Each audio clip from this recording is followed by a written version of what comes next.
wabarakatuh. Waalaikumsalam warahmatullahi wabarakatuh. Alhamdulillah nahmaduhu wa nasta'inuhu wa na'udzu billahi min syururi anfusina wa min sayyiati a'malina.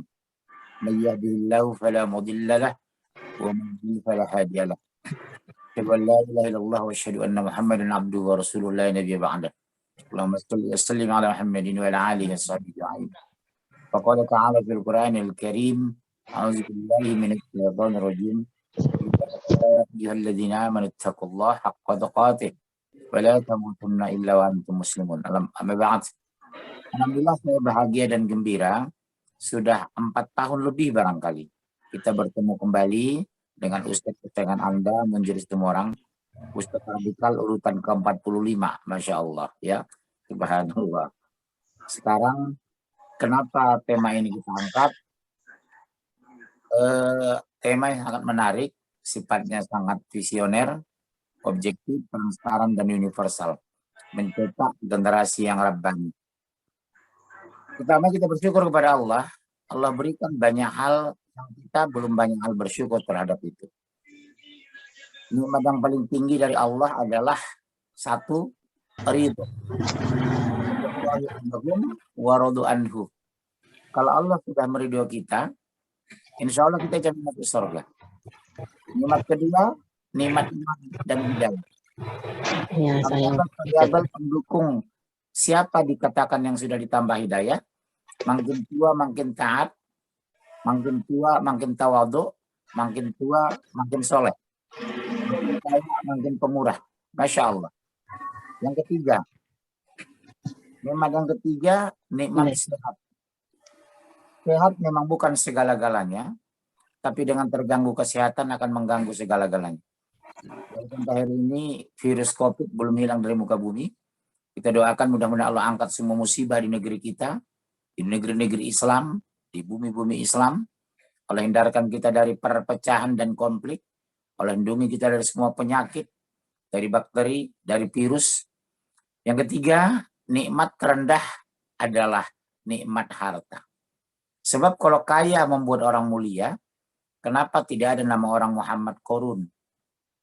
Kalau kekuasaan membuat orang mulia, kenapa nggak berani bikin nama Muhammad Fir'aun? Betul ya Pak? Berarti nikmat tertinggi ridho. Ridallahu anhum wa radu anhu. Ketika Allah sudah ridho kepada kita, Masya Allah, surga sudah di tangan. Tapi catatannya harus qul ati Allah wa ati Rasul la'allakum turhamun. Sahabatku sekalian, walaupun dari usia mungkin adik-adik saya Februari kemarin masuk usia 56 tahun. Jadi rata-rata di bawah 5 atau 5 tahun, 5 atau 6 tahun. Mudah-mudahan sahabat-sahabatku, kalau boleh saya panggil adik-adikku, dimanapun berada, di Medan, di Aceh, di Jakarta, karena saya tahu alumni SMA 1 Medan ini sangat qualified. Ada yang jadi jenderal, ada yang jadi menteri, ada yang jadi dirjen, ada yang jadi dirut.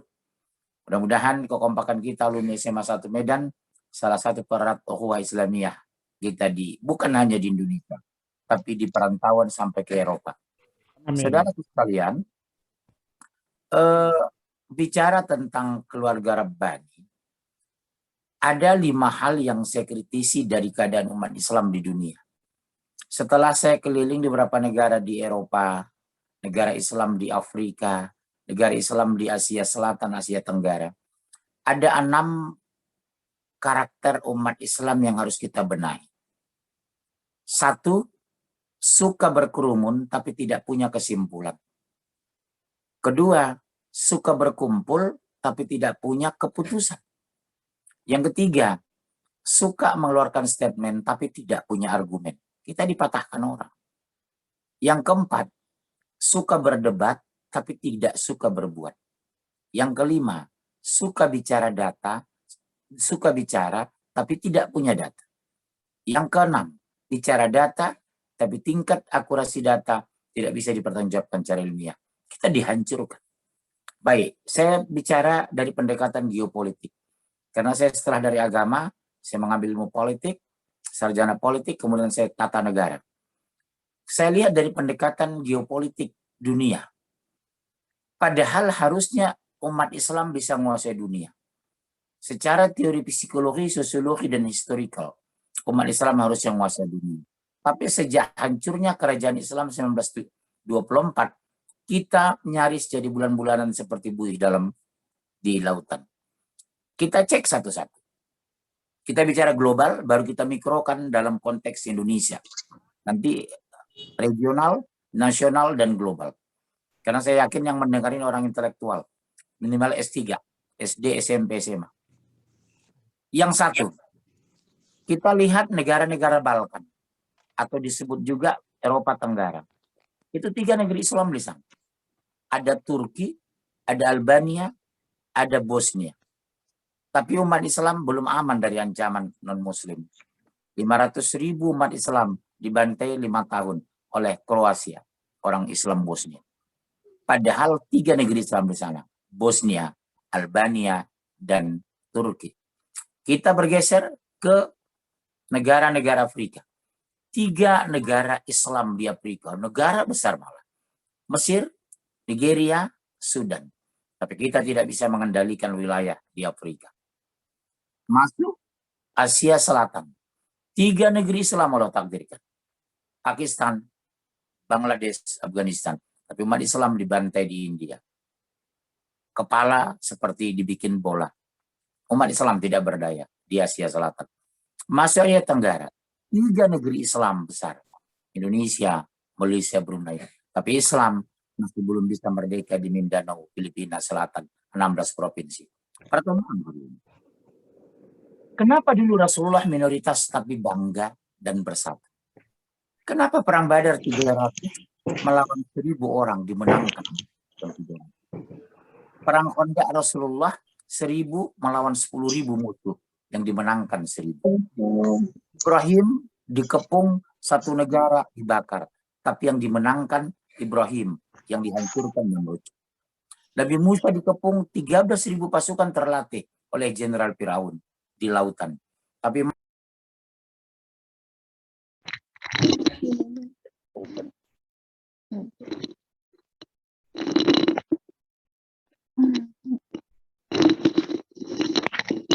gangguan di saya, di kamera saya.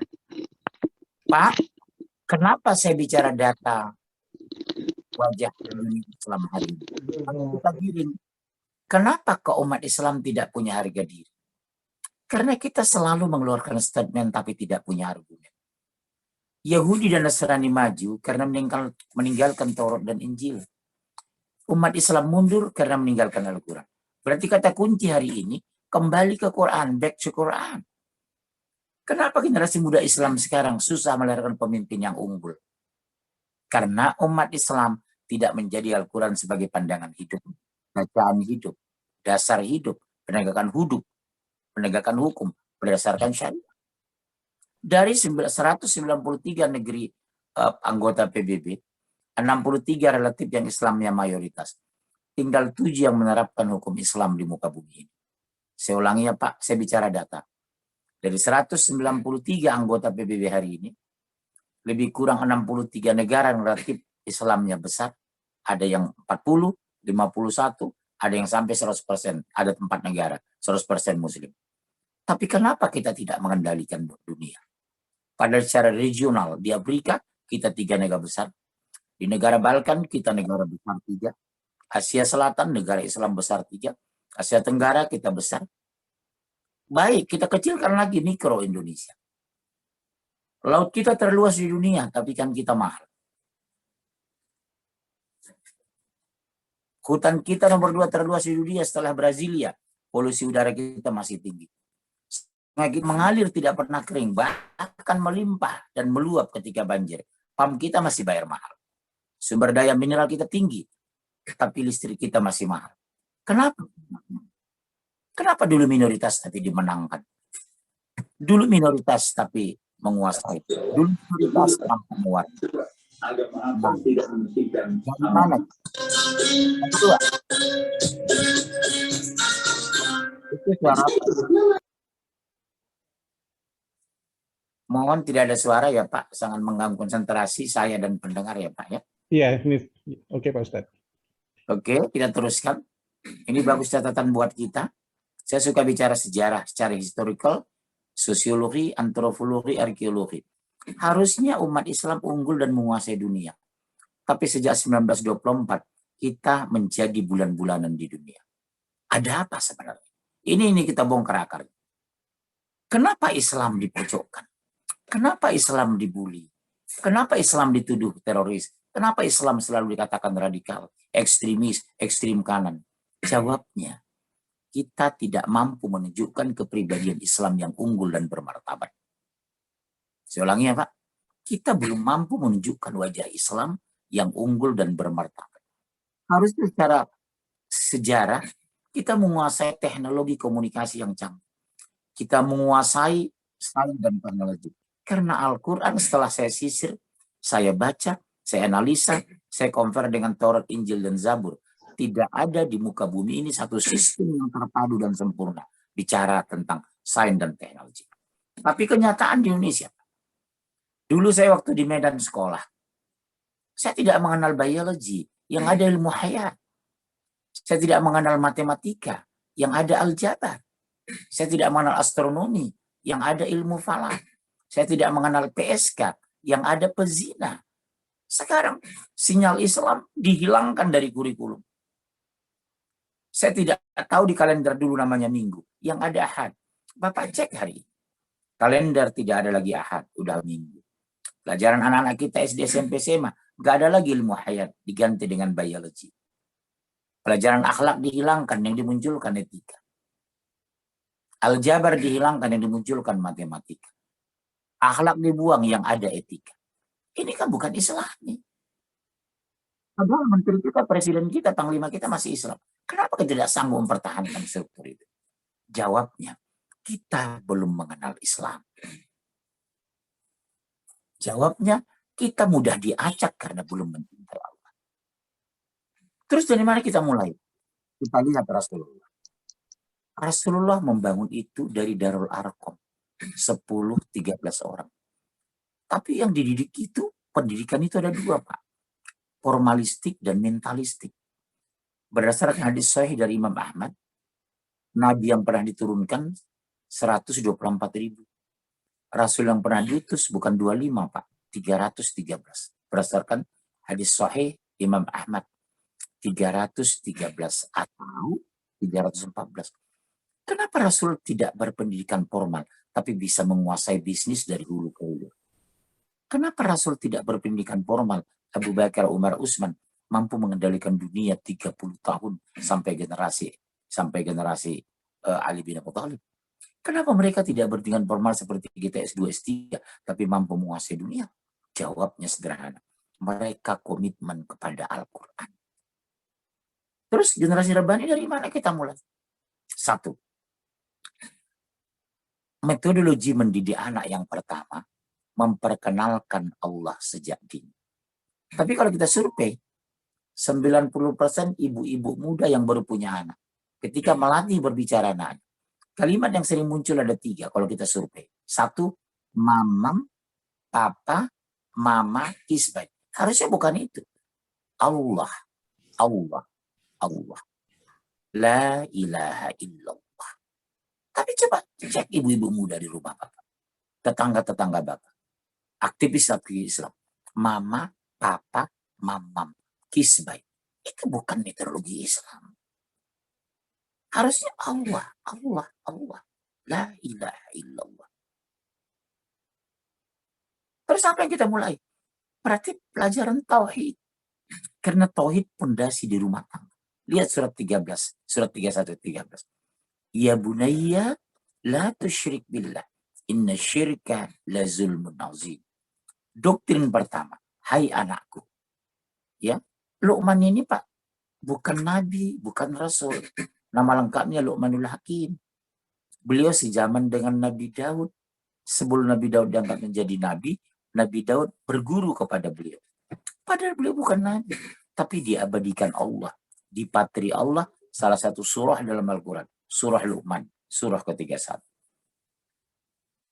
Ya bunayya, la tusyrik billah. Inna syirka la zulmun azim. Hai anakku, jangan mempersekutukan Allah. Karena mempersekutukan Allah puncak dari semua kezaliman dan kezaliman yang ada. Pondasi akidah itu memperkenalkan Allah. Mahabbah dan khauf, cinta dan takut. Tapi dimensinya berbeda, Pak. Kalau takut kepada makhluk, Bapak takut kepada ular, jangan ke semak belukar. Kalau takut sama macan, jangan ke hutan. Tapi takut kepada Allah, dekati dia. Takut kepada makhluk, jauhi dia. Karena dimensi dan frekuensi kita berbeda. Saya ulangi ya, Pak. Kalau takut kepada macan, jangan ke hutan. Takut sama ular, jangan ke semak belukar. Takut kepada Allah, dekati dia. Beda, Kak. Apa yang kita perkenalkan? Nak, imani Allah. Cintai Allah. Patuhi Allah. Qul ati'ullah wa ati'ur rasul. Oh iya, ayah, iya. Kenapa harus Allah, ayah? Anak sekarang cerdas, Pak, tapi cenderung kebelinger. Kenapa sih, Pak Ustadz? Yang berwuduk kita batal, wajah yang disapu. Yang kentutkan pantat, Pak Ustadz. Kenapa sih harus wajah yang disapu, berwuduk? Saya jawab, kalau kamu sakit mata, yang disuntik matamu atau pantatmu? Anak sekarang cerdas, Pak, cenderung kebelinger jadinya. Karena dia bermain di otak, bukan hanya tidak melibatkan hati. Dia bermain di logika, tidak melibatkan iman. Dia bermain di lisan, tidak bermain nurani. Ya Pak, ya hati-hati anak sekarang. Apalagi sekarang, pameran-pameran penghancuran Islam dimulai sudah di Indonesia. Semua agama sama. Ada lagi profesor doktor yang ilmunya linear S1, S2, S3. Kemarin yang lagi viral itu Pak. Profesor doktor, dia pakar, dia S3 agama, dia profesor, mengatakan Islam bukan agama sempurna. Nauzubillah, Pak. Bahkan Jakarta Selatan ini ada kasus, case saya ada. Anaknya di mobil. Dia diantar supir karena dari high kelas. Supirnya bingung. Setiap melepaskan telepon, haleluya, salam, haleluya, shalom. Pada ibunya aktivis Islam Jakarta Selatan. Supirnya cerita sama ibunya. Bu, apa majikannya? Bu, mohon maaf. Anak ibu setelah setiap mengangkat telepon, shalom. Setiap melepaskan telepon, haleluya. Selidik punya selidik, Pak. Ternyata diam-diam anaknya sudah murtad. Karena opini yang berkembang, semua agama sama. Semua agama masuk surga. Semua agama baik. Logikanya, kalau semua agama baik, kalau semua agama masuk surga, mendingan milih agama yang tidak ribet, katanya. Tidak bangun sholat subuh, tidak pakai hijab, tidak berangkat haji 100 juta, tidak perlu umrah. Yang doang surga. Ini masuk Pak ke sistem berpikir anak-anak kita ketika akidah lemah. Ya, dibacakan. Oleh sebab itu, apa yang pernah kita doktrin Pak kepada anak kita? Innani anallah. Surat 20 ayat 14 dan 15. La ilaha illa ana fa'burni wa aqimis sholata li zikri. Ingatnya Pak, saya sering ngomong dengan guru-guru TK, guru-guru SD, guru SMA, termasuk dosen di kampus. Tolong Pak doktrin ayat ini. Ini pondasi surah 20 Toha ayat 14-15. Menanamkan, mengajarkan, mendoktrin kalimat tauhid kepada anak. Objektif, simplicity, transparan, tapi universal. Apa kalimat itu? Innani ana. La ilaha illa ana fa'burni wa aqimis sholata li zikri. Sesungguhnya aku adalah Allah. Lihat, nah Allah yang mengatakan itu. La ilaha illa ana. Tidak ada ilah kecuali aku. Yang kita sembah, yang kita muliakan, tempat kita mengabdi. Illallah. Kecuali Allah. Nah. Fa'abudni kata Allah. Mengabdilah kepada. Ada kata perintah di sana. Wa aqimis sholata li dzikri. Dirikanlah sholat untuk mengingatku. Sempurna loh Pak ini. Tapi saya lihat di TK, di SD, SMP. Saya waktu dulu SMP, SMA. Di madrasah. Nyaris tidak ada doktrin ini. Jujur Pak saya akui. Saya masih ingat dulu saya di madrasah. Ini kan luar biasa ya. Memperkenalkan Allah sejak dini. yang menjelaskan pengabdian namanya as-shalah, bangga terhadap Islam. Sekarang kan begitu, semua agama sama. Secara logika akal, kenapa bagaimana mungkin semua agama sama? Rumah ibadah kita berbeda. Rob yang kita sembah namanya aja beda. Kitab suci kita berbeda. Rasul kita berbeda. Bagaimana mungkin nak kamu mengatakan semua agama sama? Kenapa masuk ke sistem berpikir anak? Karena wacana yang dimuat di media itu terus. Semua agama sama. Gak usah fanatiklah beragama. Justru beragama harus fanatik. Mencintai Islam tidak harus membenci agama lain.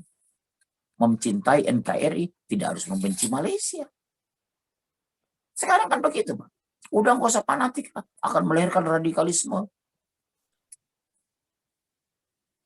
Makanya saya masukkan Ustaz radikal urutan jam 45. Itu pun turun, Pak. Kemarin saya ranking 7. 10 besar saya. Kemarin turun lagi ke ranking 45. Bahkan Presiden sudah terang-terang mengatakan jangan mengundang penceramah radikal. Sampai hari ini tidak ada definisi yang objektif. Apa sebenarnya indikator Ustaz radikal itu? Ini kan semakin tercemar nama-nama ulama di Indonesia. Semakin rusak Ustadz yang mengajarkan Al-Quran. Seolah-olah Ustadz mengajarkan Al-Quran itu radikal. Ustadz yang bicara as-sunnah itu melawan negara. Seolah-olah Ustadz yang bicara syariah itu bertentangan dengan Pancasila. Padahal kalau kita bicara dari hukum tata negara, Ustadz ulama punya hak normatif bicara Al-Quran. Karena kita bukan di open stage. Kita bicara dalam internal umat Islam. Subhanallah, Pak. Sekarang gerbong kemunafik semakin panjang. Ya, lokomotifnya semakin kencang. Dana mereka semakin banyak. Penumpangnya semakin ramai. Ingin menghabisi Islam di muka bumi. Akibat apa? Kebencian mereka kata Allah. Tolong doktrin, Pak, anak-anak di rumah, cucu di rumah. Demi Allah ya. Berimanlah kepada Allah. Anak bapak mungkin bertanya, Pak, dengar ya Pak ya, ada suara. Dengar Pak Ustaz. Ini nih yang belum di-mute akan saya mute nih. Ya. Oke, udah. Oke, Pak Ustaz. Ini sangat penting ini materi ini.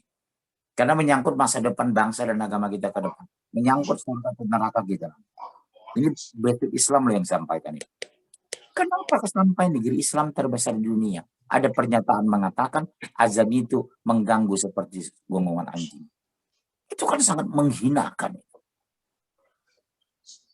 Yang mengatakan itu justru yang harusnya merangkai toleransi, membangun kebersamaan, mempererat persatuan, bukan membangun kebencian. Kok disamakan? Seolah-olah azan itu seperti anjing menggonggong. Ini salah satu data-database yang kita simpan. Bagaimana sekarang cara agar umat Islam emosional terpancing. Jangan pernah terpancing, Pak. Ini ujian semua buat kita orang-orang yang mengaku beriman. Am hasibtum an tadkhulul jannah walamma ya'lamillahu alladhina jahadu minkum wa ya'lamas sabirin. Apakah kamu merasa akan masuk surga? Belum nyata sisi Allah. Siapa yang berjihad, siapa yang sabar. Subhanallah. Sampaikan kepada anak tadi. Bapak catat surat 20 itu ya, ayat 14-15. Sesungguhnya aku adalah Allah. Anak kita bertanya, cucu bertanya di rumah. Kakek, opung, mbah, kenapa sih harus beriman kepada Allah? Perintah, nak. Al-Quran surat 4 ayat 1. Ya ayuhan nasu taqu rabbakum alladzi khalaqakum min nafsin wahidah. Hai sekalian manusia, bertakwalah kepada yang telah menciptakan manusia dari yang satu. Siapa? Dari Nabi Adam. Ittaqullaha haqqa tuqatih wa la tamutunna illa wa antum muslimun. Begitu ya? Iya. Kedua, kenapa harus bertakwa kepada Allah, Bapak? Kalau kita bertakwa, nah, surah 65 memberikan jaminan 3. Orang bertakwa itu diberikan jalan keluar ketika dapat masalah. Kedua, diberikan ketenangan jiwa. Ketiga, diberikan rezeki dari pintu yang sangka-sangka. Itu surah 65 ayat 2 dan 3. Bapak catat aja ini, nanti cek di rumah. Oh begitu ya Pak, iya. Silakan anak Bapak kuliah di Melbourne, silakan di Houston, silakan di California, silakan di Harvard, silakan di Boston University, di Australian National University, tapi basic agama harus kuat. Akidah harus benar, tauhid harus lurus, akhlak mulia, baru kirim S2 ke Jerman. Di Indonesia pesantren, S2 ke Jerman, S3 ke Houston. S1 ITB perminyakan, S2 S3 di Houston perminyakan. S1 UI bidang ekonomi makro, S3 bidang kebijakan fiskal di mana? Dari Oxford di Inggris. Bagus, tapi basic agama kuat. Melahirkan pribadi yang unggul, yang berkualitas, yang berwawasan, yang visioner. Saya ingin muncul keluarga unggul dari keluarga Islam. Subhanallah, Pak. Tapi basic yang pertama. Sering saya katakan, saya banyak isi di rumah-rumah artis, Pak. Silakan kaya raya, tapi jangan pernah dia. Silakan punya Ferrari, tapi jangan tinggalkan ilahi. Silakan mobil Hammer, tapi jangan pernah pamer. Jangan pamerkan harta itu di YouTube, saya bilang. Banyak orang yang terluka menonton itu. Jangan pamerkan makan makanan yang enak-enak di YouTube itu. Banyak orang yang sakit hati sama kita. Dia untuk dapat minyak goreng aja antri 3 jam. Belum tentu dapat. Untuk menggoreng tempe saja pun dia hari ini sudah cukup. Ada yang terlukai dengan kebiasaan kita. Memamerkan mobil, memamerkan rumah, memamerkan makanan di IG-IG kita. Sering saya ngomong, Pak, tolong demi Allah, jangan pamerkan harta di YouTube itu. Ada yang terluka. Subhanallah. Jangan pamerkan makanan enak di IG kita. Ada yang tersakiti. Mereka ada jutaan sekarang. Tidur dengan perut lapar. Pandemik belum selesai. Lost job ada jutaan orang.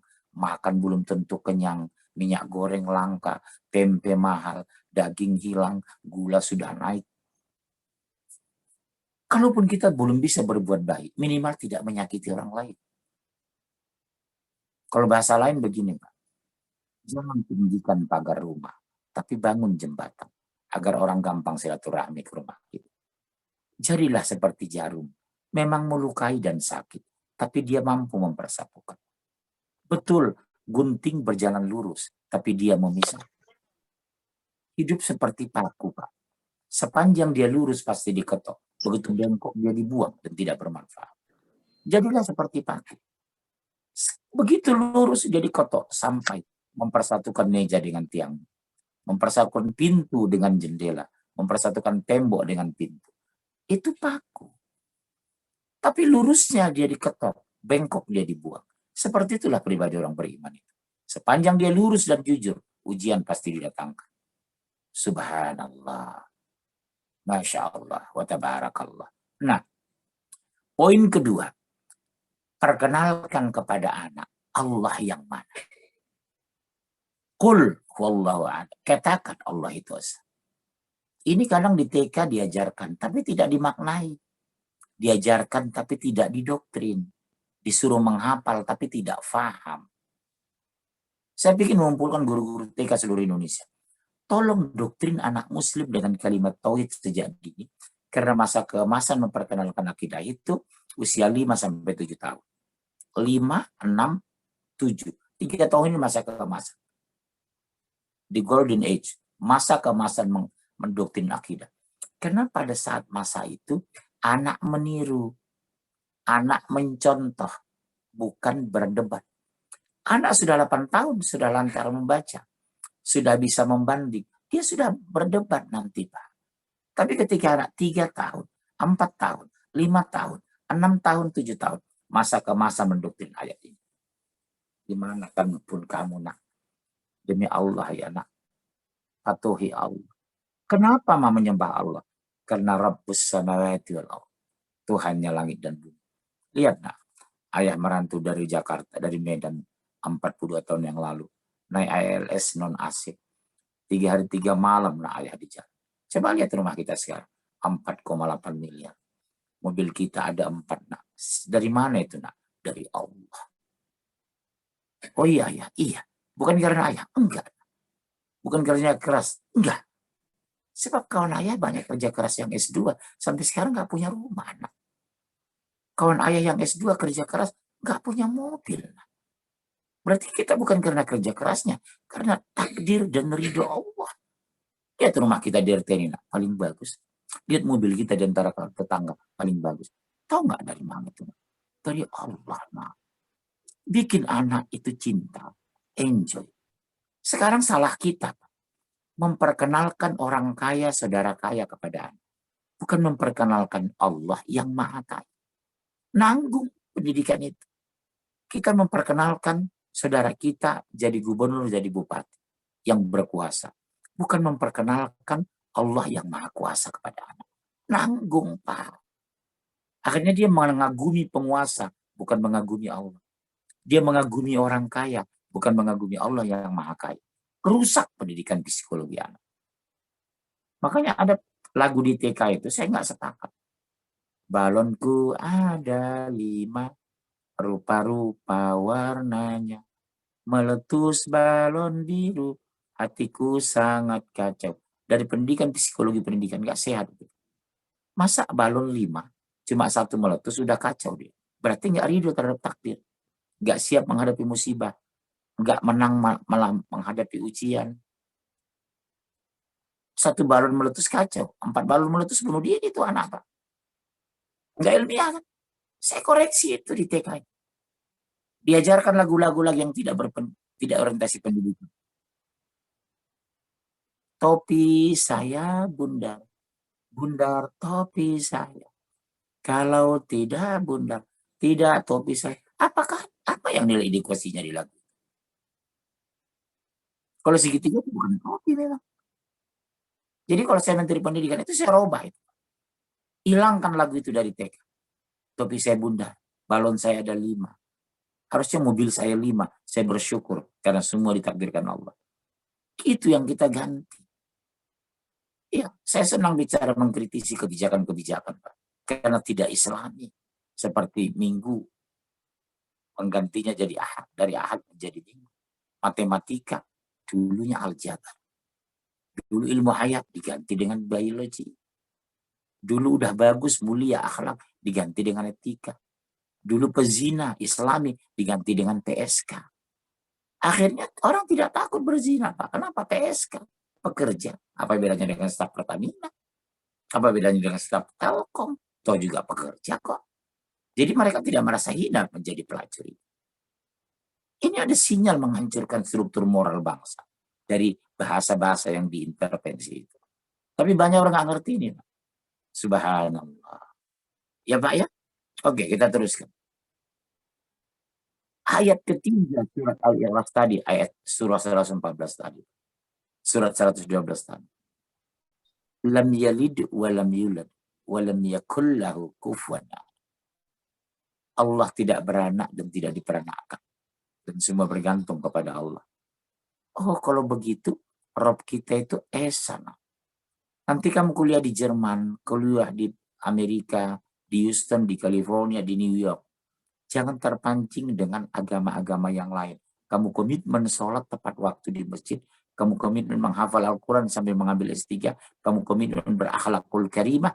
Kamu komitmen punya sahabat yang Islam. Insya Allah kamu di dunia akhirat. Ayah nggak bangga nak kamu dokter tapi tidak ngerti sholat. Ayah nggak bangga kamu punya rumah kaya raya 20 miliar. Tapi kamu tidak pernah ke masjid. Nol besar itu.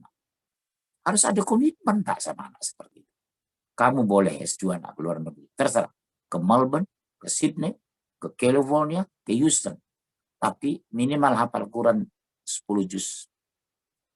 2, ada janji sholat tetap ke masjid. Yang ketiga, kamu harus bersahabat dengan orang-orang soleh di Amerika. Di sana banyak orang-orang dari Turki, dari Timur Tengah. Kalau MUI ini kamu tanda tangani, silakan kamu boleh ke Houston. Kalau tidak, maaf ya nak. Jangan permalukan ayah besok di padang mahsyar. Ayah nggak mau jadi bulan-bulanan malaikat besok masuk ke neraka. Harus ngomong tegas Pak sama anak sekarang. Karena sekarang wacana itu luar biasa. Semua agama sama. Agama Islam bukan sempurna. Padahal Al-Quran surat 5 ayat 3. Al-yawma akmaltu lakum dinakum. Wa atmamtu alaikum ni'mati. Wa raditu lakumul Islam din. Doktrin ayat ini Pak. Surah 5 ayat 3. Paling akhir ini. Al-yawma akmaltu. Wa atmamtu alaikum ni'mati. Wa raditu lakumul Islam din. Hari ini telah kusempurnakan agama untukmu. Oh berarti jangan cari agama yang lain Pak. Islam itu agama sempurna. Dan telah kusempurnakan nikmatku kepadamu. Apa itu? Allah berikan nikmat yang tidak diberikan kepada agama lain. Apa itu? Mekah, Madinah menjadi zona Islam. Tidak boleh agama lain masuk ke sana. Tidak boleh rumah ibadah lain ada berdiri di sana. Tidak boleh ada gangguan di sana. Satu-satunya di muka bumi yang clear dan clean. Tidak boleh rumah ibadah agama lain. Tidak boleh agama lain masuk ke sana. Mekah dan Madinah. Lihat, Pak. Yang boleh non-muslim ke Jeddah. Madinah, Mekah. Nggak ada kan di muka bumi seperti itu. Di Italia saja, Pak. Di sana ada Vatikan. Negara dalam negara. Di sana masjid nomor 3 terbesar di Eropa. Sekarang di Italia. Sekarang di Rusia, pertemuan Islam tertinggi di Eropa Timur. Sekarang di Jerman, pertemuan Islam kedua terbesar di Eropa Barat. Sekarang Hongaria, Bulgaria, berbatasan dengan Turki. Pertemuan Islam luar biasa, Pak. Aku sempurnakan nikmatku kepadamu. Tidak ada agama lain yang kuberikan seperti itu, kata Allah. Itu tafsir ayat itu. Dan aku ridho Islam itu menjadi agama.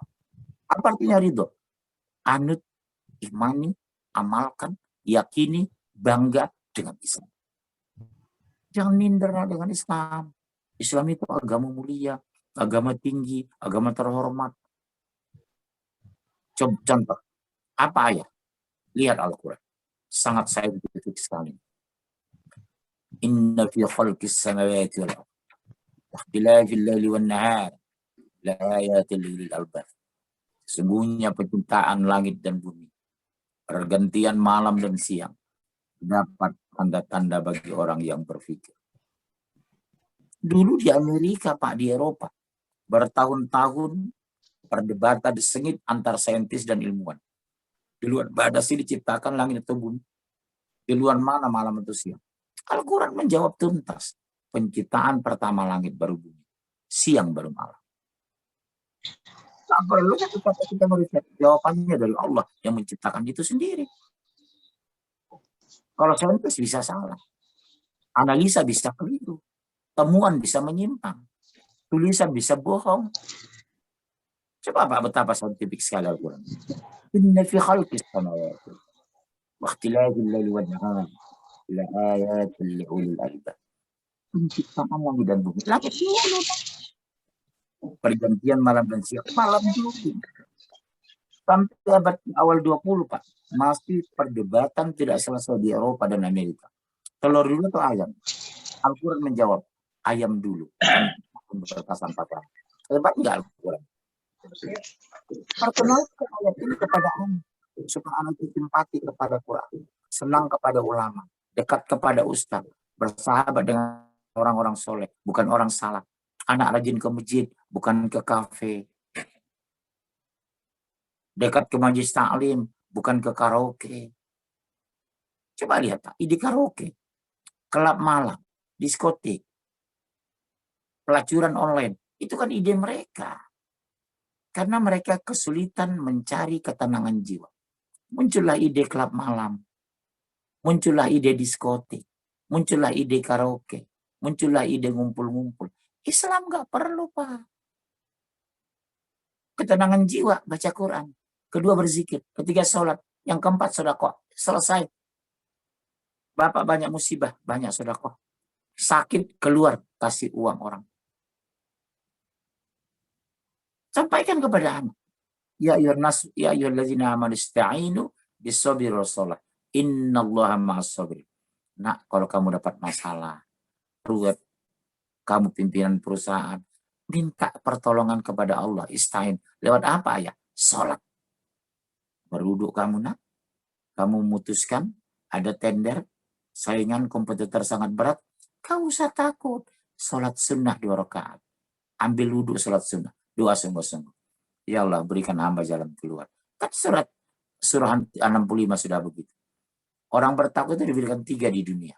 1, diberikan jalan keluar ketika dapat masalah. Iya Pak, iya. Contohnya apa? Rasulullah perang Badar menang. Jenderal mana yang bisa mengakui 300 lawan 1000 bisa menang? Jenderal mana bisa 1000 melawan 10.000 menang 1000? Ahli strategi mana bisa menang? Musa melawan 13.000 pasukan? Karena beriman. Melihat Nabi Sulaiman, kaya raya tapi ahli surga. Nabi Daud, raja kaya raya tapi ahli surga. Lihat Nabi Yusuf, udah ganteng, kaya raya, ahli surga. Seperti itu nah. Ya Pak ya, ini dokter ini sederhana kok, simpel itu. Tapi jadi memori sama anak kita. Nah, boleh ayah S2 ke Jerman. Demi Allah boleh. Tapi minimal 10 juz hafal Quran ya. Minimal salat kamu tidak tinggal ke masjid. Minimal kamu berakhlak mulia. Silakan. Berapapun kami muntah, insya Allah. Ayah masih ada warisan di Sitirok, Gunung Tua di Bunga Bondar. Kita jual nanti kopi Ateng di Bunga Bondar. Laku 1 miliar, 10 hektar. Ayah mau? Iya. Tapi dengan catatan, kamu beriman dulu. Bertauhid yang lurus, akidah yang benar, akhlak mulia. S3 ke Houston. Ayah ikhlas. Jangan berangkat-berangkat. Sampai di sana murtad. Sampai sana jadi gigolo. Sampai di sana jadi homoseks. Sampai di sana jadi lesbi. Sampai di sana transgender. Akibat apa ini dikedepankan tapi ini dihilangkan. Ya Pak ya. Ini pesan saya kepada sahabat alumni SMA 6 khususnya. Maaf, SMA 1. SMA 1, Pak. SMA 1. Omong kosong Bapak punya harga diri padang mahsyar. Kalau anak Bapak dokter tidak berkarakter. Omong kosong Bapak di padang mahsyar. Kalau Bapak kaya raya tapi tidak beriman. Anak saya kuliah juga di luar negeri. Tapi dulu dari itu pendidikan akal. Hafal Quran minimal sekian 13 juz baru saya lepas. Setiap hari video call. Udah sholat, nah udah. Jamaah. Menghafal Quran teruskan ya nak. Ayah nggak punya harga diri nanti padang mahsyar. Kalau kamu tidak beriman, tolong harga diri ayah dijaga dunia akhirat. Demi Allah ya nak, ayah nggak bangga dengan kamu dokter nanti dari Jerman. Ayah bangga kamu dokter tapi unggul. Dokter tapi imam masjid. Dokter tapi bisa mimpin sholat jenazah. Lihat Rasulullah menjadi presiden, menjadi panglima militer, menjadi raja yang dimuliakan, menjadi sahabat yang terbaik, menjadi orang yang terhormat, disenangi kawan, disegani lawan. Kenapa bisa? Karena beriman. Lihat Nabi Yusuf, ganteng, kaya raya, surga. Lihat Nabi Sulaiman, kaya raya, surga. Gak punya harga diri, nak kita nak di padang mahsyar. Kalau sekadar dokter, tapi nggak bisa sholat yang benar. Gak punya harga diri, nak kamu jadi saintis, tapi mereka tidak memahami hadis. Silakan jadi saintis, nak. Tapi belajar hadis. Silakan kaya raya, tapi pemurah. Silakan dokter, tapi tawadhu. Jaga harga diri ayah. Jangan permalukan ayah nak di padang mahsyar. Subhanallah, Pak. Doktrin anak seperti itu, Pak. Nomor 2 kamu ke Jerman. Ayah ikhlas. Nomor 3 kamu ke Madinah. 1 jadi dokter bidang fisika. 1 dokter bidang perminyakan. 1 dokter bidang hadis dari Madinah. Ikhlas, bertakwa, unggul, dan ahli surga. Ya Pak ya, mulai dari sekarang ada kesempatan Pak. Harus melahirkan pribadi yang unggul. Masya Allah. Ya Pak ya. Oke. Yang ketiga, ajari anak melaksanakan sholat. Ya bunayya, aqimis sholat. Kenapa nak harus sholat? Membedakan kita dengan orang kafir. Sholat nak.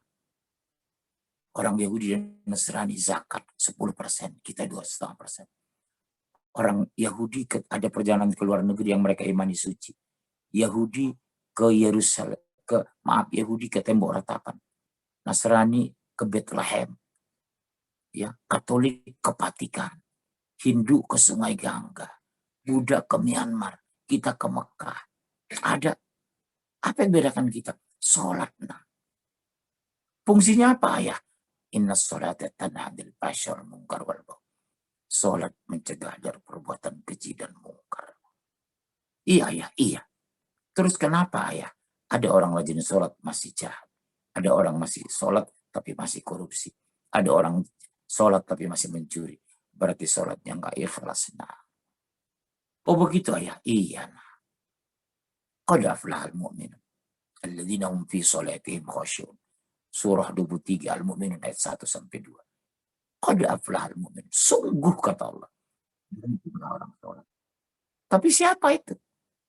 Alladzina hum fi shalatihim khashi'un. Orang yang khusyuk dalam sholatnya. Ya, ya Pak ya. Siapa yang khusyuk itu? Di tafsir dijelaskan ciri-cirinya. Gembira menyambut datangnya sholat. Subhanallah. Begitu mendengar Allahu Akbar, Allahu Akbar. Alhamdulillah. Masih hidup aku ya Allah sampai zuhur ini. Hayya 'alas shalah. La haula wala quwwata illa billah. Karena tidak semua orang samping masjid mau ke masjid. Enggak semua orang Arab berangkat haji. Enggak semua mengaku pulang di sholat. Jadilah anak kamu jadi ahli ibadah ya. Jangan tinggal ya nak sholat ya nak. Ada masalah kamu sholat. Ada persoalan kamu sholat. Ada dosa kamu sholat. Minta ampun di sujud terakhir itu ya nak. Iya ayah. Silakan nak berangkat S3 ke Houston. Barakallahu fikna. Ayah ikhlas berpisah 5 tahun. Asal kamu menjadi pribadi unggul. Yang mulia di dunia wal akhir. Peluk anak itu. Doakan. Barakallahu fikna. Allahu Akbar. Bahagianya kalau kita punya anak seperti itu. Hafal Quran tapi ahli fisika. Hafal hadis tapi ahli matematika. Akhlak mulia tapi jago kedokteran. Itu baru anak unggul Pak, keluarga Rabbani. Terus bagaimana ayah caranya? Khusyuk dalam sholat. Ciri-cirinya apa ya? Gembira menyambut datangnya sholat. Apalagi ayah? Senang dan tenang ketika melakukan sholat. Yang ketiga apa ya? Menghadirkan akal ketika sholat. Coba lihat nah kita habis takbir itu. Inna sholati wa nusuki wa mahyaya wa mamati lillahi rabbil alamin. La syarika. Apa itu Pak? Sesungguhnya sholatku, inna sholati wa nusuki, sesembelihanku, kurban-kurbanku yang sudah aku sembelih dulu. Wa mahyaya, hidupku, wa mamati, matiku, lillahi rabbil alamin. Hanya untuk Allah. Berarti hidup apa? Mencari ridho Allah. Bukan pencitraan, bukan cari muka. Hidup jangan pencitraan, harus cari ridho. Kita mau dicaci, enggak ada urusan. Kita mau dipuji, bukan tujuan. Tujuan kita apa? Allah ridho sama kita. Jangan gampang tersinggung. Jangan baper dengan orang. Karena orang beriman itu tidak gampang marah, tidak gampang tersinggung. Siapa orang-orang beriman dalam aplikasi ayat? Kaya raya tidak hura-hura. Miskin tidak pernah putus asa. Berhasil tidak bangga. Gagal tidak kecewa. Oh iya, iya. Jadi begitu ya, iya. Ayah ulangi anak, kita bilang sama. Sekaya apapun kamu, nak, jangan hura-hura. 1 rupiah pun uang kamu akan diminta pertanggungjawaban. 1 permen yang kamu beli terbuang di meja kerja kamu akan diminta pertanggungjawaban. 1 air yang menetes keluar tidak bisa pertanggungjawaban. Kamu akan ditanya Allah. Begitu ayah. Iya. Terus belilah sesuatu karena kebutuhan, bukan karena keinginan. Karena kebutuhan itu sebuah kewajiban. Tapi kalau keinginan itu karena nafsu. Di belakangnya sudah ada setan. Begitu ayah iya. Saya ngomong sama anak saya. Kalau kamu nanti berhasil, punya aset 3 triliun ya nak, menguasai saintis, tinggal di Eropa. Satu pesan ayah. Kalaupun kamu kaya raya punya aset sampai 10-20 triliun, jangan pernah hura-hura ya. Mendingan kamu sedekah, bantu anak yatim, tolong rumah-rumah duafa, selamatkan mereka yang putus kuliah. Doktrin Pak ini kepada anak. Jadi ada memori Pak nanti setelah 30 tahun kematian kita. Anak kita berkumpul 3-4 orang. Enak ya kalau ayah masih hidup.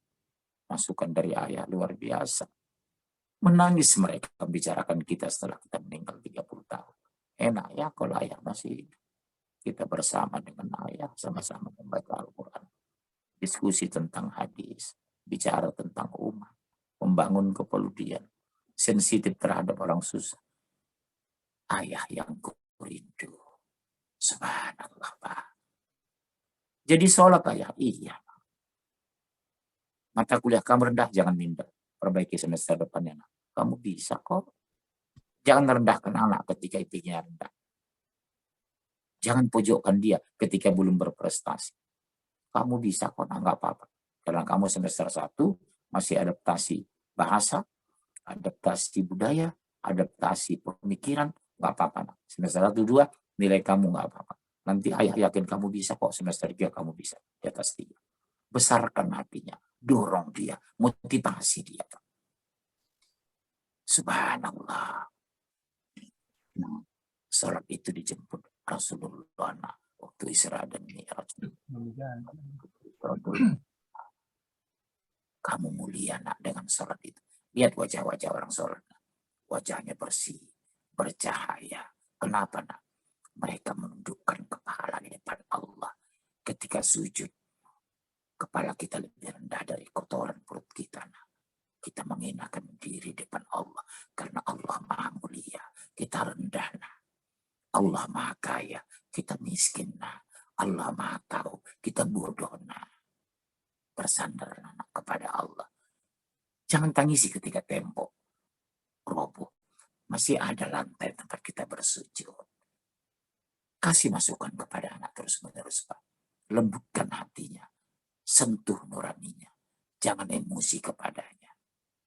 Rasulullah dalam sebuah hadis bersabda, khairukum li ahli, wa ana khairukum li ahli. Sebaik-baik kamu orang paling lembut kepada keluarga. Aku paling lembut kepada saudara keluarga. Kalau Rasulullah sedang isi pengajian, jamaah sahabat ramai. Dari kejauhan kelihat Fatimah Az-Zahra anak Rasul. Dia tinggalkan taklim itu. Dia song-song anaknya Fatimah. Dia peluk, dia cium. Seolah-olah Rasul tidak bertemu 5 tahun. Setiap hari Rasul bertemu dengan Fatimah. Apa dia bilang? Setiap kali aku bertemu dengan anakku, aku memeluk dan menciumnya. Walaupun dia sudah menikah. Subhanallah, Pak. Kelembutan hati Rasulullah itu. Pertemuan pipi kita dengan anak kita membuat dia lembut. Air mata kita melepas dia ke Eropa. Membuat jadi kenangan. Nasihat kita yang lembut. Jadi memori buat dia, Pak. Subhanallah. Khairukum li ahli. Wa ana khairukum li ahli. Sebaik-baik kamu, orang paling lembut kepada keluarga. Aku paling lembut kepada keluarga aku, kata Rasulullah. Gembirakan mereka, walaupun prestasinya rendah.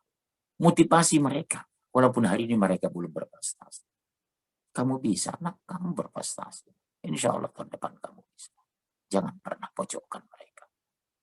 Kita masih syukur pernah muda. Mereka belum pernah tua. Kitalah sebagai motivator, ayahnya. Ya ayyuhalladzina amanu qu anfusakum wa ahlikum nar. Hai orang-orang beriman, jaga dirimu dan keluargamu dari neraka. Siapa objek ayat ini? Kita sebagai suami dan ayah.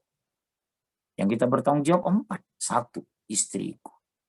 2, anak kandung. 3, ibuku setelah ayahku meninggal. Yang 4, saudara perempuanku belum menikah, tapi ayah kita sudah meninggal. Kita bertanggung jawab terhadap 4 kelompok ini. Saya ulangi ya, Pak. 1, istrimu. 2, anakmu. Yang 3, ibu kandungmu setelah ayah meninggal. Yang 4, saudara perempuanmu belum menikah, tapi ayah sudah meninggal. Demi Allah, tanggung jawab kita. Masya Allah. Ya, Pak. Yang 3, memperbanyak doa untuk kebaikan keluarga. Al-Quran mengajarkan doa-doa. Apa diantaranya? Untuk pribadi, doa surat 38. Rabbana la tuzigh qulubana ba'da idh hadaytana wa hab lana min ladunka rahmah innaka antal wahhab. Ya Allah, jangan gelincirkan hati kami cenderung kepada kekafiran setelah Engkau berikan hidayah. Engkaulah sebaik-baik pemberi karunia. Dengar, Pak, Bapak saya yakin sudah hafal semuanya. Rabbana la tuzigh qulubana ba'da idh hadaytana wa hab lana min ladunka rahmah innaka antal wahhab. Ya Tuhan kami, jangan cenderung hati hati kami kepada kekafiran, kepuruan, kemunafikan setelah Engkau berikan petunjuk. Coba lihat, Pak. Jangan cenderung ke sana. Pelihara kami dari kekafiran, kekufuran, kemunafikan, kerusakan. Untuk keluarga apa doa yang terbaik, Pak? Surah ke-25, surah Al-Furqan. Dicatat ya, Bu. Ibu sudah hafal ini. Cuma suratnya kadang nggak tahu. Surah Al-Furqan, surah ke-25 ayat 74. Rabbana hab lana min azwajina wa dzurriyyatina qurrata a'yun waj'alna lil muttaqina imama. Ya Allah, ya Tuhan kami, anugerahi kepada kami. Lihat, Pak, dua variabel kita minta, tapi terpenting dalam kehidupan dan sangat penting. Apa yang kita minta? Ya Tuhan kami, anugerahkan kepada kami pasangan dan keturunan. Apa yang menyenangkan hati? Bukan pasangan keturunan yang cantik. Cantik belum tentu menyenangkan kalau dia pelacur. Ganteng belum tentu menyenangkan kalau dia setan. Anak kaya belum tentu menyenangkan kalau nggak bisa sholat. Tapi menyenangkan hati. Berarti bicara iman, bicara pengabdian, bicara akhlak, bicara keseharian. Bapak sakit, ditelepon anak. Anak bekerja di OJK, di KPK, di manalah. Nah, ayah sakit, nggak ada panas. Masya Allah, safakallah ya ayah. Ayah, hari ini ada rapat dinas di kantor. Mungkin jam 6 baru saya bisa ke rumah ya. Syafakallah ya ayah, syafakallah. Barakallah. Mendengar ucapan itu kita menangis. Mohon maaf ya ayah, saya sedang rapat dinas. Nanti saya jam 6 insya Allah, saya usahakan ke rumah. Nanti saya telepon dokter ke rumah. Nanti saya telepon istri saya ke rumah ya ayah. Hilang sakit kita. Kelembutan anak kita. Jam 6 dia datang, dia peluk, dia cium kita. Sehat ya ayah. Syafakallah ayah, syafakallah. Ayah mau makan apa ya? Apa kata Al-Quran itu? Anugerahi kepada kami Allah pasangan dan keturunan yang menyenangkan. Menyenangkan gak anak seperti itu? Ayah mau makan apa ayah? Biar saya cari makanan keluar ya. Ini restoran masih buka kok, baru jam 7 ayah. Gak apa-apa, nah enggak ayah. Saya cari ya. Subhanallah. 70% penyakit kita hilang. Subhanallah. Luar biasa dalamnya makna doa. Ya Tuhan kami, anugerahilah kepada kami pasangan dan keturunan yang menyenangkan. Gak mungkin kita senang melihat anak bertato tidak sholat. Gak mungkin nyaman kita lihat anak pulang jam 1 mabuk. Gak mungkin kita tenang melihat anak kita gak benar. Pasti yang menyenangkan itu karena iman, karena akhlak, karena prestasi, karena kepatuhan, karena kesolehan. Jadi buah bibir Bapak di komplek. Kenapa? Apa itu coba dari anak? S3 dari Boston University. Tapi imam masjid loh tadi di Maghrib. Oh ya Pak, iya. Tapi imam itu anak Pak Sapruddin Siregar. Iya. Lagi liburan beliau dosen di Houston itu Pak. Dokter bidang apa? Fisika. Hafalan Qurannya 30 juz. Jadi buah bibir Bapak di komplek. Masya Allah. Pak Sapruddin Siregar ya. Punya anak dokter. Tapi imam masjid. Tadi imam berhalangan Pak. Jadi dia pas kami lihat di depan kami suruh maju. Ternyata bacaannya lebih bagus dari Imam Rawati. Terangkat harga diri kita dengan anak itu. Sebaliknya kadang anak terangkat harga dirinya karena ayah. Nanti ke depan harga diri kita terangkat karena anak kita. Anak Bapak itu dokter lah bidang ekonomi makro. Ahli bidang kebijakan fiskal dan moneter. Kemarin Jumatan dia imam loh Pak. Bagus sekali suaranya. Khotib nggak datang, dia khotib Pak. Isinya bagus sekali. Apa nama Bapak terangkat?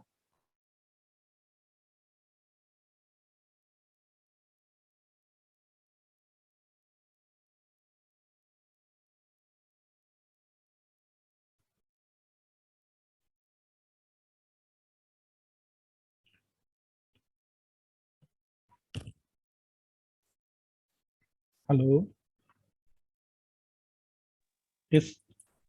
Tes. Tes. Sepertinya terputus ya. Ustadz Dengar punya ya? ya. Ustadz ya. Oke, bentar ya.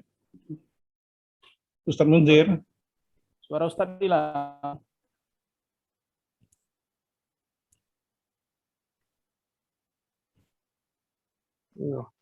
Maaf, gangguan ini. Ya, terputus tadi Ustadz. Ya. Ada gangguan internet di rumah. Mungkin ada angin puting beliung lewat. Oke, ya Pak Ustadz. Terakhir, udah 1 jam lewat 5 ini. Oke. Yang keempat poin terakhir, memelihara amanah. Tahu nggak, nak? Amanah dari Allah dan Rasul itu berat. Qul ati Allah wa ati Rasul. Katakanlah, taati Allah dan Rasul. Berat di padang mahsyar. Tidak sesederhana yang kita pikirkan. Amanah kamu bekerja, ya. Patuhi pemimpinan kamu. Orang kedua yang kamu patuhi siapa? Yang kedua setelah Allah. Birrul walidain, berbuat baik. Muliakan ibumu. 5 keluar air waktu melahirkan dan membesarkan kamu dari ibu. Air ketuban, air darah, air mata, air susu, air keringat. Bapak lihat waktu kamu lahir 32 tahun yang lalu. Sebelum kamu S3 hari ini. 11 jam ibumu ngedenda. Keringat sebesar jagung. Jangan lawan ibumu, ya. Ayah saksi dulu. Waktu kamu lahir. Muliakan ya. Ibu juga ngomong sama anak, jangan tausuan. Muliakan ayah ya, nak. Waktu kamu dulu kuliah di Boston S2. 5 tahun ayah tidak pernah pakai sepatu baru. Asal kamu dulu bisa kuliah. Malu kadang ayah itu keluar rumah Ramadan. Karena baju tidak ada yang bagus lagi. Asal kamu bisa selesai S2 dulu di Boston. Muliakan ayahmu ya. Berangkat pagi pulang malam demi kamu. Di rumah tangga Pak kita saling mendukung. Subhanallah. Jadi apa kesimpulan yang bangun keluarga Rabbani? Poin pertama, ajari anak bertauhid yang benar. Khauf dan mahabbah, takut dan cinta kepada Allah. Yang kedua, ajari keluarga untuk sholat dan sholat jamaah. Karena itu miniatur dari keluarga Islam. Ada pemimpin, ada rakyat. Ada imam, ada jamaah. Ada salah, ada yang negur. Subhanallah. Yang ketiga apa? Memperbanyak doa. Karena kata Allah, ud'uuni astajib lakum. Berdoa kamu, niscaya aku kabulkan. Doa bisa merubah takdir lo, Bunda. Demi Allah. Doa bisa merubah takdir. Subhanallah. Betapa sayangnya Allah sama kita. Yang keempat, memelihara amanah. Muliakan anak ibumu. Demi Allah, nak. Salat kamu ke masjid tidak tinggal. Zakat kamu 10 miliar. Haji kamu 12 kali. Kalau kamu durhaka sama mama, sama umi, kamu tetap neraka, nak. Kamu tidak punya harga diri, nak. Karena memuliakan ibu dan ayah, birrul walidain, bagian dari kepatuhan kepada Allah. Wahnan ala wahni wa fisolu. Berat bertambah berat ibu dulu mengandung kamu. Lihat nenekmu di kampung di Sipiro, ibunya ayah. 10 tahun nggak bisa beli baju asal ayah bisa kuliah di USUL. Sekarang nenekmu sudah nggak ada. Ayah nggak sempat berbuat baik kepada dia dulu. Subhanallah. Itulah barangkali Pak yang bisa saya sampaikan. Mudah-mudahan kita menjadi keluarga yang diberkahi Allah. Keluarga yang diridhai Allah. Keluarga yang menjadi pejuang Islam. Yang amanah, ikhlas dan istiqomah. Bisakah itu? Insya Allah. Asal kita kembali kepada Al-Quran. Dilindungi, dimenangkan, dimasukkan ke surga. 1 jam lewat 7 menit. Saya buka session tanya jawab. Saya kira cukup sekian. Silakan saya kembalikan ke MC. Silakan. Terima kasih. Ini sudah ada yang bertanya di chat. Assalamualaikum Ustadz, izin bertanya, anak kami sukses di pekerjaan dan penghasilan, tapi tidak mau mengaji. Sudah menikah tapi belum punya anak. Apa yang kami bisa lakukan sebagai orang tua? Satu, nasihati terus-menerus. Dengan catatan, dengan kelembutan, bukan dengan emosi. Bicara pakai hati, bukan emosional. Nak, baca Quran ya, nak. Quran itu kitab suci, nak. Nanti kalau kamu nggak bisa, datangkan Ustadz ke rumah supaya kamu mulia. Lihat penghasilan kamu tak besar, pendapatan kamu tinggi, jabatan kamu lumayan. Itu karena Allah, nak. Bukan hanya karena kerja keras. Demi Allah ya, nak, baca Quran ya, nak, sholat ya, nak. Bujuk dia. Yang kedua, doakan seperti doa tadi, surat 25 ayat 74 ini. Lembutkan hati anakku ya Allah, agar terbuka mencintai firman. Bolak-balik hati anakku ya Allah, agar sholat mencari ridho. Jangan hanya mengejar uang.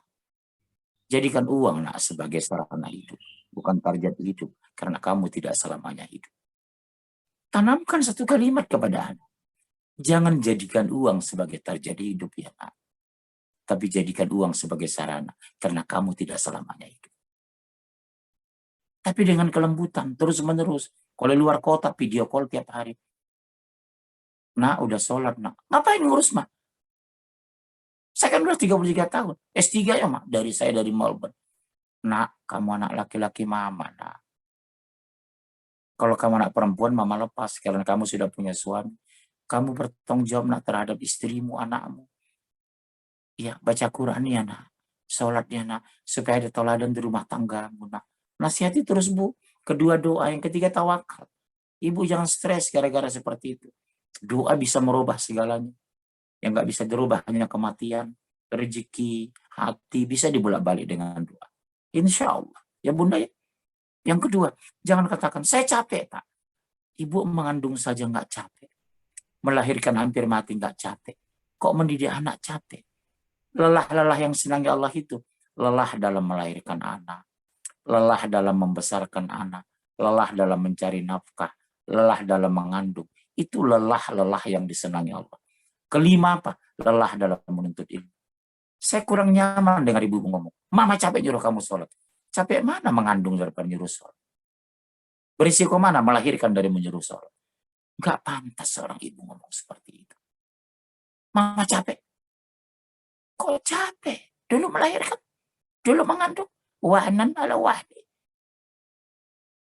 Jangan ya Bu, keluarkan bahasa itu. Gak pantas. Gak nyaman saya dengar itu. Dibujuk anak. Ya, itu barangkali jawaban dari saya. Satu, doakan terus-menerus. Kedua, belahi dengan kelembutan. Ketiga, nasihati dengan nurani, bukan emosi. Yang keempat, tawakal. Selesai. Tugas mama hanya mengingatkan kamu. Soal seperti apa kamu. Urusan kamu dengan Allah. Tapi mama mengandung kamu. 9 bulan lebih dulu kandungan mama. Kemana-mana kamu bawa. Kamu itu buah cinta mama. Nah. Demi Allah, demi kebaikan kamu dunia akhirat. Mama nggak bangga kok kamu kaya raya kalau kamu nggak beriman. Baca Quran ya nah. Ya nah. Hari Ahad mama ke rumah ya sama Ustaz. Bujuk Bu. Jangan bosan. Sampai kapan Ustaz? Sampai dia mati atau bab ibu mati. Sampai kapan mama nasihati saya? Sampai mama meninggal. Kenapa? Karena kamu anak kandung mama. Ucapkan gitu. Kan anak-anak begitu. Saya sudah sekuliah. Udah dewasa, Mak. Nggak bisa, nak. Kamu anak laki-laki. Mendidik anak laki-laki sampai mati. Sampai mati, Mak. Iya. Doakan aja sama mama cepat mati, nak. Supaya nggak ada yang ngomelin kamu. Berani doakan mama mati?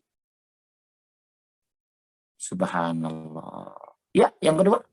Ya, ada pertanyaan yang mirip Pak Ustadz. Jadi Ibu Amalia ini menyalahkan anaknya dari kecil sampai SMP di sekolah agama. Tapi sudah dewasa malah susah melaksanakan sholat. Apa masalah kan gitu?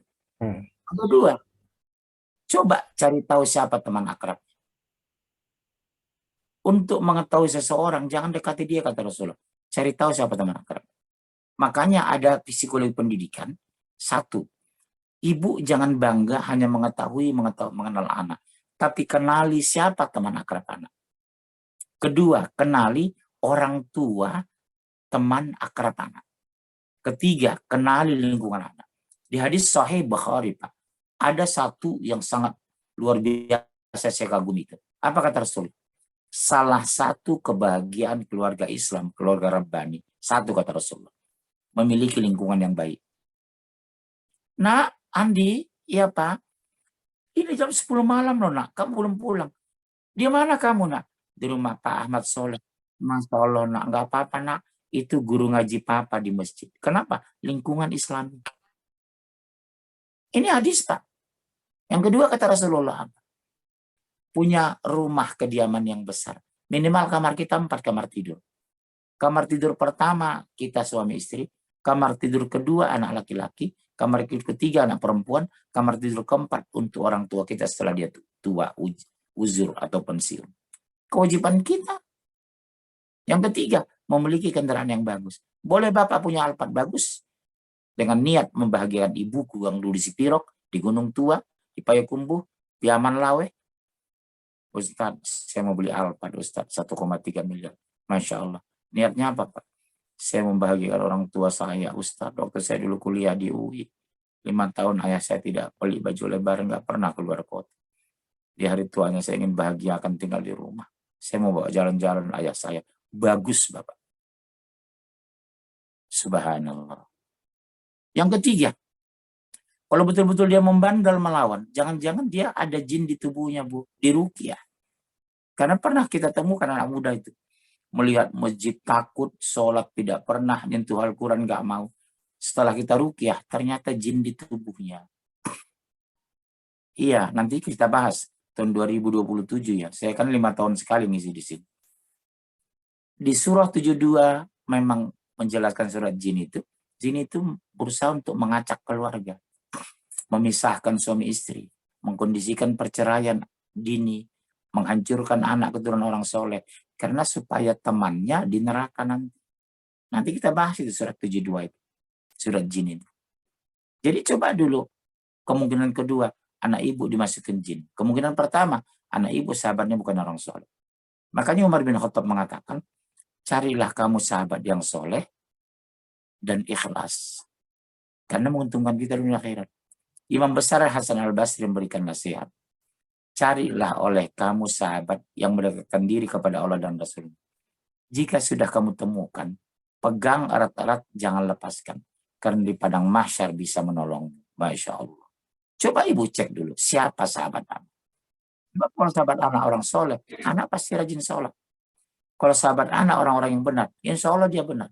Tapi ketika di luar bersahabat dengan orang kafir, anak wifi, anak pang, anak ping, anak pung, jadi setan. Makanya peran ibu itu nggak bisa dilepaskan. Ya Bu ya, temannya orang bertato, temannya orang malam. Maka aja hindari kalau bisa tidak merokok, karena rokok pintu gerbang narkoba. Pacaran pintu gerbang zina. Nikah beda agama pintu gerbang murtad. Keluar malam pintu gerbang kejahatan. Hati-hati 4 gerbang ini. Rokok pintu gerbang narkoba. Mayoritas kita riset orang narkoba karena merokok. Kedua, zina. Pacaran pintu gerbang zina. Mayoritas orang berzina karena punya pacar. Yang ketiga, nikah beda agama pintu gerbang pemurtatan. Mayoritas wanita murtad karena ikut suami yang beda agama. Yang keempat, keluar malam pintu gerbang kejahatan. Kejahatan sering perampokan, penodongan, setan malam hari. Hindari 4 gerbang ini, Bunda. Kenali sahabat. Insya Allah bisa. Ya, insya. Oke, baik. Pertanyaan ketiga, silakan. Ada pertanyaan tapi di luar tema Pak Ustadz. Ada yang bertanya apakah hukumnya bermain saham. Kemudian yang kedua, kalau kita bisnis dengan teman, kalau kita bagi komisi 10 sampai dengan 50%, apakah itu termasuk riba? Saya jawab. Menurut penjelasan dari pakar ekonomi kita, pakar syariah, Dr. Tirmizi, yang orang Siantar itu ya, itu riba. Karena saham itu perdagangan tanpa barang. Apa sekarang Pak? Judi apa? Sino? Pak apa? Yang lagi tren sekarang? Binary option. Kalau main saham kan ada barangnya Pak Ustadz. Kalau yang sekarang lagi itu tuh ini binary option. Dia itu itu bentuk-bentuk cara menghancurkan ekonomi syariah. Oke. Jadi kalau sistem perdagangan kita government to government. Makanya waktu zaman Rasul sampai abad ke-18 kita nggak mengenal uang kertas, Pak. Kita mengenal uang apa? Dinar dan dirham. Dinar dan dirham tidak bisa dipalsukan. Oleh kelompok tertentu diganti menjadi uang kertas. Dirham, dinar, emas tetera, di lindas truk pun harganya nggak kurang, Pak. Per gram 1 juta. Sekarang 1 juta 10.000 loh per gram, Pak. Emas antam itu. Bapak simpan emas sekarang, 10 tahun lalu, ke depan, mungkin 2 juta. Tapi Bapak simpan rupiah, sekarang uang 300 juta. Cukup dapat rumah tipe 21 di Bekasi pinggiran. Bapak simpan 20 tahun, Bapak cuma bisa beli paralon 5 lembar. Tapi kalau Bapak minjeman emas, Islam itu ilmiah. Perdagangannya government to government. Rasulullah lihat itu. Dari Mekah ke Ethiopia, government to government, G2G. bukan sistem saham. Bapak lihat sekarang, ekonomi dunia dikendalikan dari Wall Street Amerika. Sekali dia tekan tombol habis. Lihat sekarang pertempuran Rusia dengan Ukraina itu. Itu kan permainan apa? Politik tingkat tinggi. Intinya apa? Perebutan wilayah. Kedua, ekonomi. Contoh kasus virus ini. Berapa ribu triliun pabrik-pabrik yang diuntungkan. Lihat kasus Ukraina, pertemuan dengan Rusia, persaingan barat. Seandainya satu nuklir meletus, minimal Eropa Barat hancur. Islam tidak masuk ke sana, Pak. Kita government to government. Uang yang kita pakai emas dan dirham, emas dan perak. Jadi saya tidak sepakat itu. Membangun ekonomi dengan saham yang sebenarnya nggak baik. Yang ada kita bagi hasil. Apa logikanya? Untung sama-sama untung, rugi sama-sama rugi. Kalau sekarang kan enggak, untung kita dapat, rugi perusahaan yang dapat. Perusahaan yang hancur. Kita enggak Islam. Berapa untung kita? 10.000. Berapa persen Bapak? 20%. Untungan sama Bapak 20% berarti. Rugi, udah. Kerugian Bapak tanggung 20%. Itu syariah. Adil dan menyenangkan. Tapi kenapa kita benci syariah? Kenapa kita termakan opini barat? Subhanallah. Ya, alhamdulillah saya nggak mau Pak masuk ke dimensi ribawi. Saya beli rumah cash, kendaraan cash, istri saya cash. Istri saya cash kemarin Pak. Yang nggak ada kredit saya waktu nikah dulu, cash semua. Saya Dewan Pembina Masyarakat Ribawi Pak. Bebas ribawi, masyarakat bebas ribawi. Saya Dewan Pembina di Indonesia. Karena saya alhamdulillah beli rumah, beli mobil, istri semua, beli panci, ember, gunting, jarum jahit, semua cash. Alhamdulillah. Karena saya niat lindungi hamba dari ribawi. Bagaimana nggak ada uang Pak menjadi nabung? Nggak cukup, biar aja sampai mati saya. 7 tahun saya ngontrak pinggir kali Cipinang. Miskin belum tentu hina, kok kaya belum tentu mulia. Untuk apa saya hina merasa ngontrak? Diejek kawan saya dari Medan itu. Ngapain pula kau Jakarta kontrak 3 meter aja? Ambillah rumah kredit. Nggak mau. Sampai kapan? Sampai Allah menurunkan rezeki sama aku. Nyatanya dapat rumah cash saya di Bekasi. Nyatanya saya beli mobil cash. Asal ada niat Pak, Allah menolong. Aku tergantung sangkaan hambaku. Ini saya motivasi buat kawan-kawan ini di Medan ini. Dikit-dikit ribawi, beli ember ngutang, beli motor ngutang, istri ngutang, nikah lagi ngutang. Apa yang nggak ngutang? Beli ember kredit sekarang Pak. Beli rice cooker kredit. Beli teflon kredit. Masya Allah. Itu jebakan Pak. Oh jagalo mau jagalo cicing waya tuh kata orang Sunda. Nah oto do jolmas naon oto jolman. Iya Pak ya, itu bahasa Medan itu. Nah oto do Subhanallah. Baik, terus. Oke, Ada lagi pertanyaan? ini ada pertanyaan di luar tema juga. Ya. Bagaimana sikap saya sebagai kakak paling besar dan orang tua adik-adik saya, orang tua kami sudah meninggal, di mana keponakan saya tidak mendapat restu ibunya dalam acara perkawinan, di mana ayah dan ibunya sudah bercerai. Ya kita kasih masukan terus menerus. Nak demi Allah ya nak. Aku om kamu nak. Anggaplah aku pengganti ayah. Ya nak ya. Kalau ada masalah kamu telepon aku ya nak. Betul. Ayah dan ibumu ada tapi sudah cerai. Aku ganti ayahmu. Sama dengan kami Pak. Abang tertua saya kan staf PTP 2 di Medan. Meninggal anak masih kuliah SMP. Kita bilang. Jangan putus asa ya nak. Kami pengganti ayahmu. Ayah sudah meninggal. Itu abang kandung kami nak. Ini ganti ayahmu sekarang. Tarif juga ngomong seperti itu. Yang bertanya ini sahabat saya Pak. Tarif ini sebenarnya bukan sahabat saya aja. Guru saya juga ini. Gitu Pak Arif ngomong. Nah, kalau ada masalah telepon om ya nak. Aku sekarang pengganti ayah. Jangan kecil hati karena perceraian ayah. Jangan berdampak psikologi ya nak. Kamu harus maju nak. Kamu bisa, kamu berprestasi. Nanti om bantu kamu. Tapi jangan tinggal sholat ya nak. Jangan tinggal membaca Al-Quran ya nak. Motivasi terus Pak Arif. Rangkul kalau ketemu. Peluk kalau mereka berjumpa. Bisikkan di hatinya. Aku ganti ayahmu ya nak. Karena aku insya Allah Pak Arif bisa. Doakan sungguh-sungguh. Peluk mereka bertemu.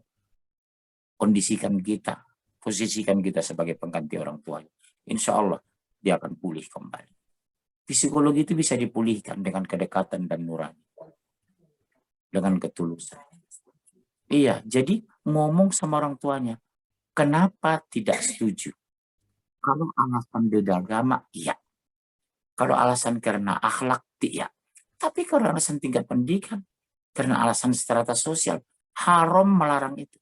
Jadi bolehkah Pak Arif misalnya itu adik kandung kakak Pak Arif, abang Pak Arif, Papa sebagai wali ngomong sama abang kita, Bang, enggak layak abang menahan itu anak karena calonnya syarat orang beriman.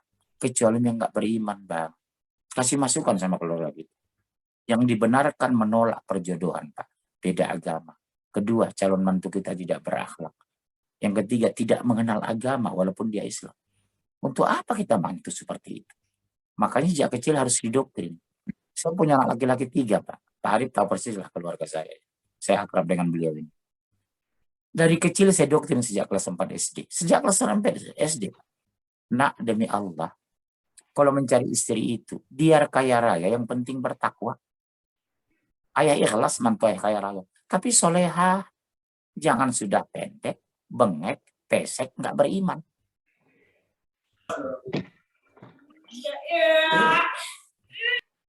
Ya, insya Allah Pak Arif, insya Allah saya doakan. Oke. Bapak pastikan dulu calon mantu itu orang apa. Kalau memang nggak berakhlak, memang orang tuanya berhak melarang. Tapi kalau alasan strata, alasan pendidikan, bisa Bapak kasih masukan, insya Allah. Baik, terus? Oke, Ustaz. Ini pertanyaan dari Abi Hisam.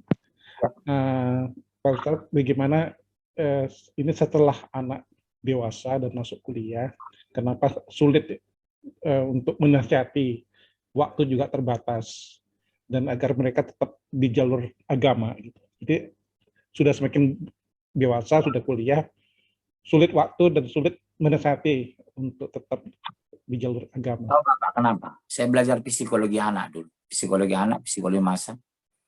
Karena ada masa tenggang waktu kekosongan kita kurang peduli terhadap. Apa kunci? Ada masa kekosongan dulu. Kedua, ada pembiaran pelanggaran hukum. Contoh, kita pergoki anak tidak sholat terlambat. Kita tidak kasih sanksi. Itu presiden buruk bagi perkembangan psikologi anak. Presiden buruknya begini, biar aja kemarin gue nggak sholat, Bapak nggak marah kok. Gue kemarin nggak ngaji 1 minggu, Mama nggak marah kok. Jadi kekosongan tenggang waktu itu diprogram sama setan, Pak. Itu masalah besar sekarang. Makanya saya setiap anak saya video call. Minimal 2 kali sepekan. Hari Ahad dengan Rabu.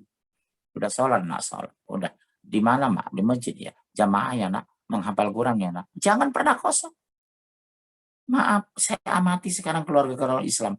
Maaf, jangan tersinggung ya Pak. Mohon maaf, saya bukan general case. Bukan case per case. Not your case, but general case. Okay? Can you speak English? Iya Pak ya. Bukan case to case. Not your case, but general case. Ini masalah mau saya bahas. Hampir semua persoalan keluarga muslim selalu persoalan di sana. Anak saya sekolah Islam, Pak, TK sampai SMA. Begitu kuliah meninggalkan sholat. Jawabnya sederhana. Doktrin akidah lemah. Kedua, tidak ada reward dan punishment ketika anak berprestasi. Dan tidak ada sanksi ketika anak melanggar. Ini jadi presiden buruk. Harus ada apa, Pak? Hadiah ketika berprestasi.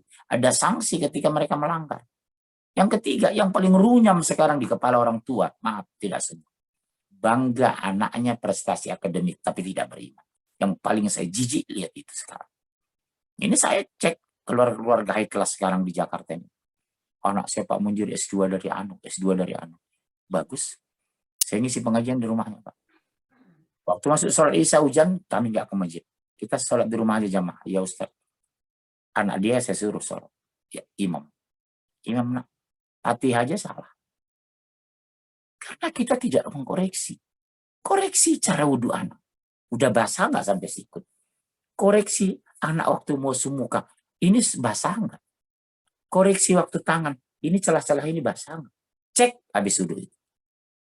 Kesalahan sama orang tua, Pak. Jangan marah. Saya tongkrongnya nak saya di kamar mandi. Diam-diam saya intip. Begitu keluar nak, cek nak.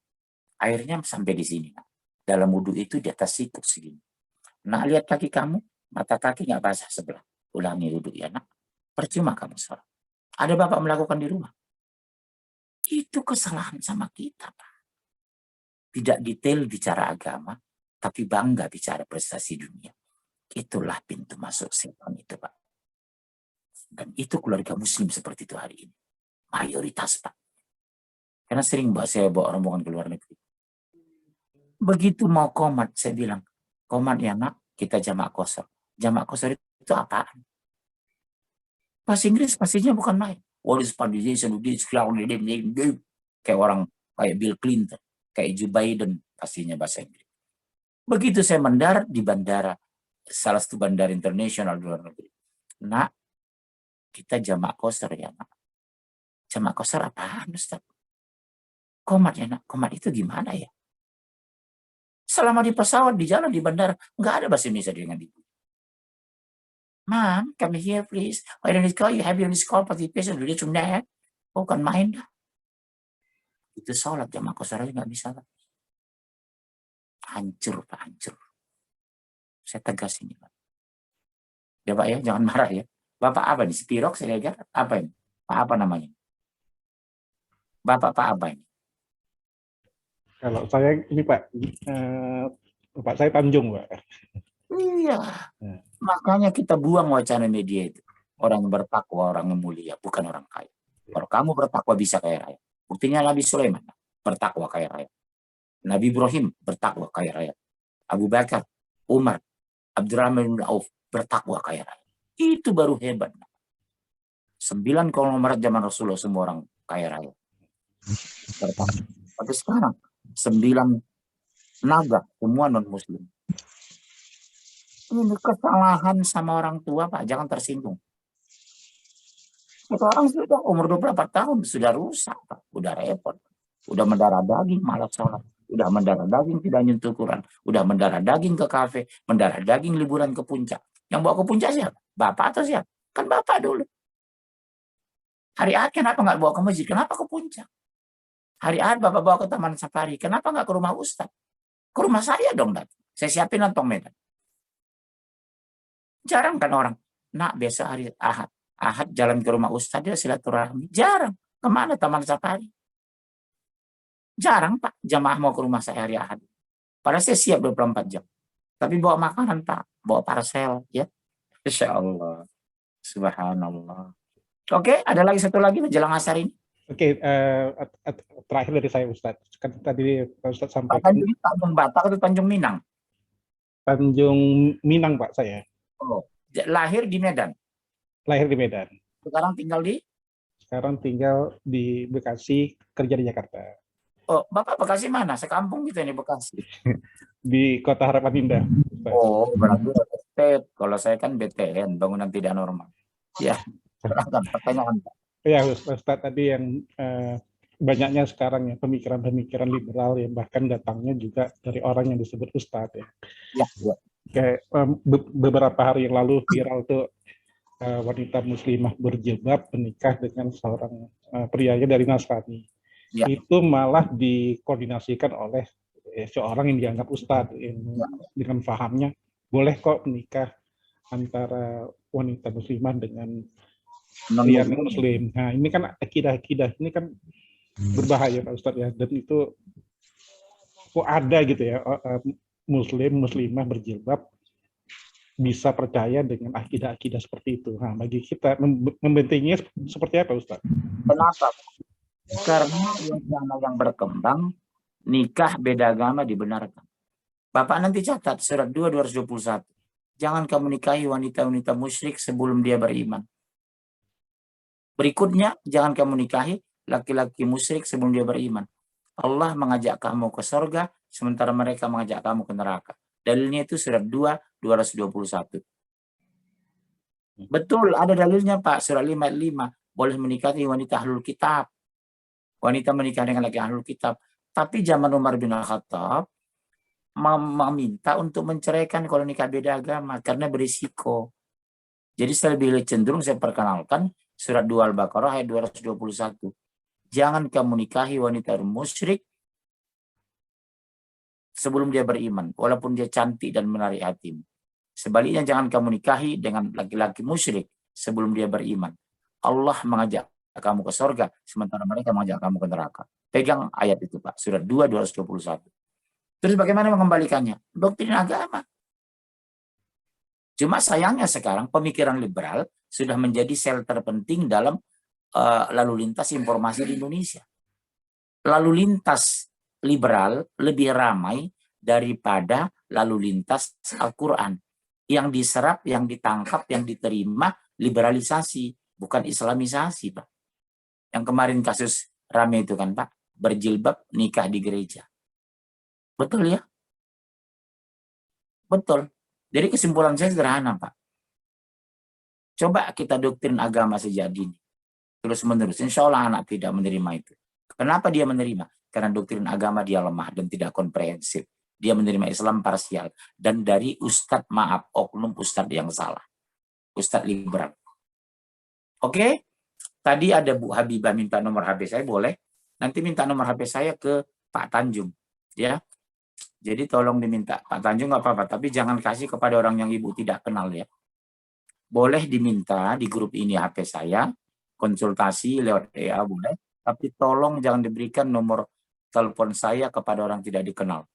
Baik, saya kira sekian, kita mau masuk asar. Ya. Mudah-mudahan kita sambung dalam kajian berikutnya. Mudah-mudahan kajian kita yang hampir 2 jam ini dapat memperbaiki kualitas beragama kita. Pesan saya hanya 2. Perbaiki agamamu agar Allah memperbaiki hidup. Yang kedua, jangan bangga dengan hari ini.